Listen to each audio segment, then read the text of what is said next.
हाँ भाई, अब तुम्हें हम आज एलसीएम का टॉपिक पढ़ाना। कक्षा 4 के तुम छात्रा हैं और छात्र हैं, ठीक है। तो हम एलसीएम का आज टॉपिक पढ़ाएंगे, एलसीएम पे बात करेंगे और कुछ सवाल भी बेसिक तरीका से करेंगे। बेसिक का मतलब है हम छोटी क्लास से स्टार्ट करेंगे, ठीक है, जाते कि तुम समझ सके, ठीक है। अच्छा, एलसीएम का मतलब हिंदी में हम जाए क्या कहते हैं? एलसीएम से कहते हैं लघुत्तम समावर्त। लघुत्तम समावर्तक, समावर्तक, ठीक है। एलसीएम का मतलब होता है लघुत्तम समावर्तक। एलसीएम का एलसीएम पहचान कैसे करते हैं कि एलसीएम कैसे आम हुआ? कभी भी सवाल में आए न्यूनतम संख्या, न्यूनतम संख्या ज्ञात करो। न्यूनतम संख्या यानी न्यूनतम का मतलब है छोटी संख्या ज्ञात करो, तो समझ लेना कि एलसीएम होगा। एलसीएम मतलब लघुत्तम समावर्तक होगा। लेकिन हम कछु भाषा में लगभग भूल जाते हैं क्या? लासापा। हम लासापा कह देते हैं, हमेशा लासापा शिकायत, मासापा शिकायत। ये हमारा लघुत्तम समावर्तक और महत्तम समावर्तक के बारे में होते हैं। महत्तम समावर्तक का मतलब होते हैं HCF, HCF2 होगी बाय महत्तम समावर्तक कहते हैं। बात क्या कहते हैं? महत्तम समावर्तक। जो महत्तम समावर्तक की लगभग परिभाषा मतलब हमें याद करने वाली बात, वह अधिकतम संख्या कौन सी है उसे ज्ञात करो। तो ये चीज महत्तम एचसीएफ में आ जाए। लेकिन हम आज बात करेंगे एलसीएम पे, हम बात करेंगे एलसीएम पे। अब एलसीएम हम पहचान करने के आगे तुम सवाल समझेंगे जब मैं बताऊंगा उसके लिए ऐसे आम से। लेकिन मैं थोड़ा सा हिंट दे रहा हूँ, तुम्हें अपने दिमाग में बात रखनी है। तो दिमाग में बात क्या रखनी है कि एलसीएम में हम कैसे परिभाषा लिखेंगे ये समझिए। वह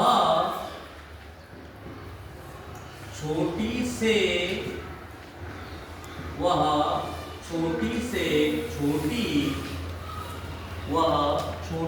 छोटी जो सभी से कट जाए उसे एलसीएम कहते हैं। वह छोटी से छोटी संख्या,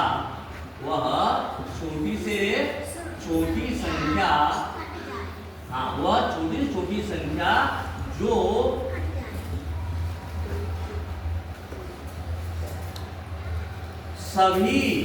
सभी अंकों से, अंक दिए हुए होते हैं लासापा निकालने के लिए, वे सभी अंकों से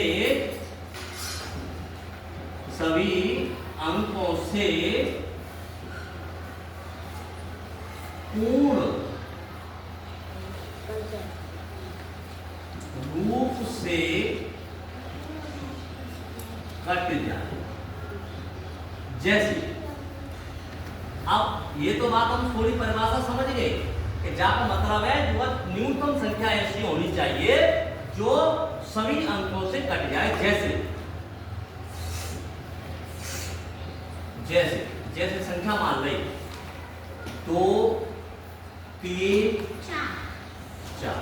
ये छोटी पहले उदाहरण ले रहे हैं, छोटा सा उदाहरण ले रहे हैं। हम छोटे से उदाहरण से हम आगे समझेंगे। तो हमें ये एलसीएम निकालने के लिए दो विधि होते हैं। क्या विधि होते हैं? दो विधि। लेकिन हम पहले थोड़ा उदाहरण के तौर पर बता रहे हैं, तो अभी बताएंगे तुम्हें विधि के बारे में बताएंगे। तो अब देखो, हम जाए निकालेंगे छोटी संख्या, और हमेशा एलसीएम में निकालने के लिए गुणनखंड की सख्त जरूरत पड़ती है। गुणनखंड अभाज्य संख्या के माने जाते हैं। गुणनखंड कौन संख्या का होता है? अभाज्य।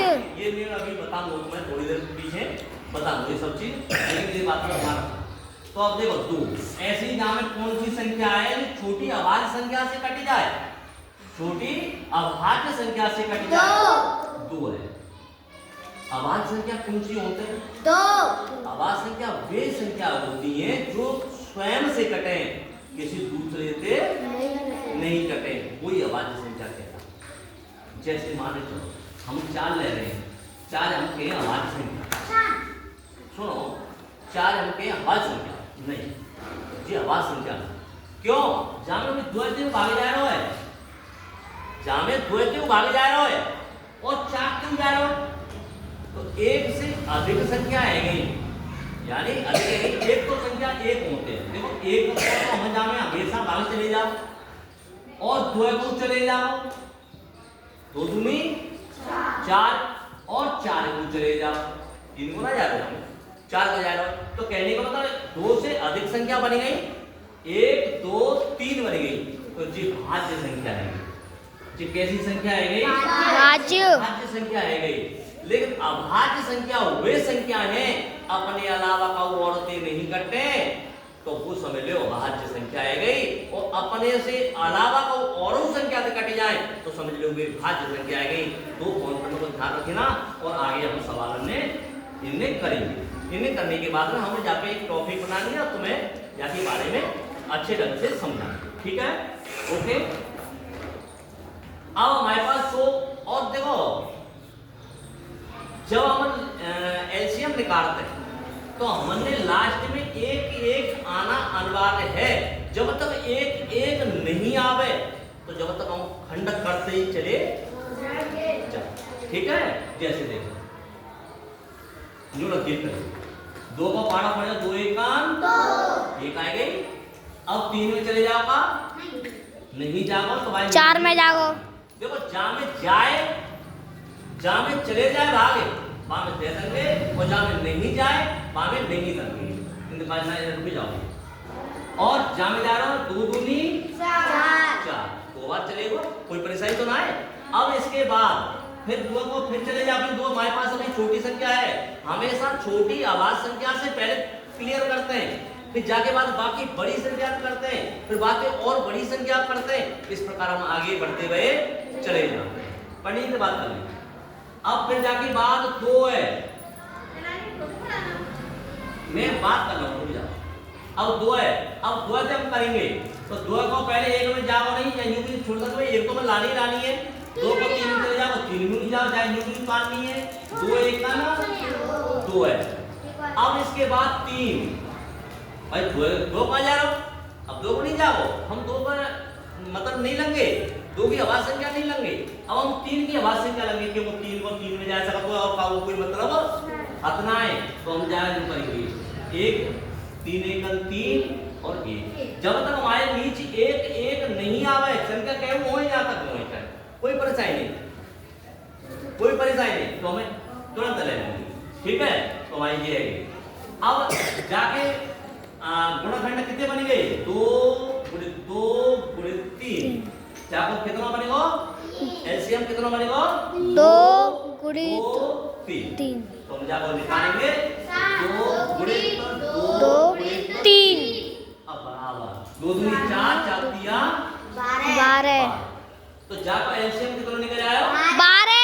अब देखना है, हम पहचान करनी है, हमारे कहा गई है वह छोटी संख्या जो अंक देयकाएं जे अंकन के अलावा पूर्णतः कट जाए और बातें बड़ी नहीं होनी चाहिए, छोटी संख्या होनी चाहिए। अब देखो भाई 12 आई है, 12 से और कोई ऐसी छोटी संख्या है जो तीनों को भागे चले जाए, तीनों को भागे चले जाए, ऐसी तो है कोई छोटी संख्या? बताओ, मान लो 10 ले लियो, ज्यादा छोटी 10 में जा रहा हो भैया, तीनों को भागे ना जा रहा, जाओ फिक्स ना जा रहा, जाओ फिक्स ना जा रहा, जाओ जा रहा, लेकिन नहीं करेंगे, तीनों को जाना चाहिए ऐसी संख्या। जैसे मान लो हम तुमने सवाल बता रहे और हिंदी बता रहे और अंग्रेजी बता रहे, ऐसा कौन सा बच्चा है जो तीनों में होशियार हो, बाय कह देते हैं पूर्णतः है ये सक्सेस है। तो ऐसे ही जामे अगर हम 9 ले लेते हैं ज्यादा छोटी, तो 3 को जाकर लेकिन 4 और 2 को नहीं जाओ हम आगे, तो इसका मतलब यह है छोटी संख्या सबसे यही है, जाते छोटी कोई हाँ बड़ी तो है। अरे 24 हो जाएगी, 36 है जाएगी, बड़ी संख्या तो है।